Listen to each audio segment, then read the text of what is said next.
جنگاؤں ضلع مستقل کی شہری حدود اور ضلع کے مختلف مقامات پر آوارہ کتوں کی بہتات اور شہریوں پر حملہ آور ہونے کے واقعات کے ضمن میں پہل کرتے ہوئے ضلع انتظامیہ نے آوارہ کتوں کی پکڑ اور نسل بندی کے ذریعے افزائش نسل کو روکنے کے لیے خصوصی مہم کا آغاز کیا ہے۔ اس ضمن میں جنگاؤں ٹاؤن کے مضافات میں چیمپک ہلز میں اینیمل برتھ کنٹرول سینٹر قائم کیا گیا۔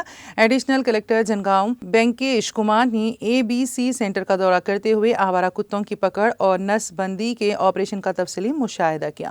اس موقع پر انہوں نے بتایا کہ ضلع میں تقریباً 1200 سے زائد آوارہ کتوں کی شناخت کی گئی ہے، جن کی پکڑ کے ذریعے ABC سینٹر منتقلی کے اقدامات کیے جا رہے ہیں۔